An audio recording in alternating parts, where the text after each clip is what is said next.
నియోజకవర్గ ఇన్ఛార్జు పొద్దుటూరి వినయన్న గారి సహకారంతో నేడు నందిపేట మండల కేంద్రంలోని వెంకటేశ్వర కాలనీలో ఎన్ఆర్ఈజీఎస్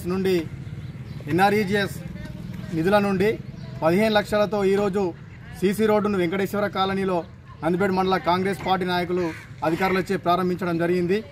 రానున్న రోజుల్లో నందిపేటకు వినయన సహకారంతో అత్యధికంగా నిధులు తెచ్చి నందిపేటను అభివృద్ధి చేసుకుంటామని చెప్పేసి తెలియజేస్తున్నాం.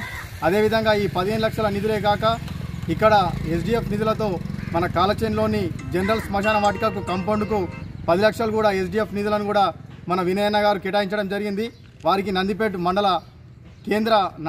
మండల కేంద్రంలోని కాంగ్రెస్ పార్టీ తరఫున ప్రత్యేక ధన్యవాదాలు తెలుపుతూ, అదేవిధంగా రానున్న రోజుల్లో చాలా సమస్యలు ఉన్నాయన్న నందిపేట మండల కేంద్రంలో మీరు ఖచ్చితంగా ఇక్కడ విడతల వారీగా నిధులు మంజూరు చేస్తూ నందిపేట గ్రామాన్ని అభివృద్ధి చేయాలని చెప్పేసి తెలియజేస్తూ, ఖచ్చితంగా కాంగ్రెస్ పార్టీ ప్రజల పక్షాన నిరుపేదల పక్షాన ఉంటుంది. కావున ఖచ్చితంగా అన్ని వీధుల్లో సీసీ రోడ్లు, మురికి కాల్వలు, ఫ్లడ్ లైట్లు కూడా ఏర్పాటు చేస్తామని చెప్పేసి తెలియజేస్తూ, అదేవిధంగా ఏదైతే గతంలో నందిపేట మండల కేంద్రానికి మంజూరైనటువంటి డబుల్ రోడ్ని కాంట్రాక్టర్ గారు కూడా చెప్పారు.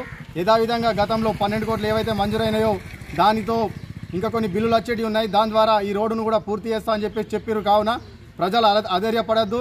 ఎందుకంటే కాంగ్రెస్ పార్టీ వచ్చిన తర్వాత సీసీ రోడ్ల నిధులన్నీ క్లోజ్ చేసేసిర్రు. ఇక్కడ అభివృద్ధి జరగాలని చెప్పేసి కొందరు ఎద్దవ చేస్తున్నారు. మీరు ప్రజలు గమనించాలా. ఎందుకంటే అభివృద్ధికి ఎవరు కూడా అడ్డుకట్ట వేయరు. ఖచ్చితంగా కాంగ్రెస్ పార్టీ అభివృద్ధి చేసే విధంగా ఉంటుంది, కానీ అభివృద్ధికి కట్ట వేసే విధంగా ఉండదు. కావున అత్యధిక నిధులు మంజూరు చేసి నందిపేట గ్రామాన్ని రానున్న రోజుల్లో సుందరంగా తీర్చిదిద్దుకుంటామని తెలియజేస్తూ, ఈ యొక్క కార్యక్రమానికి విచ్చేసినటువంటి పెద్దలందరికీ ధన్యవాదాలు చెప్తూ జై కాంగ్రెస్, జై హింద్.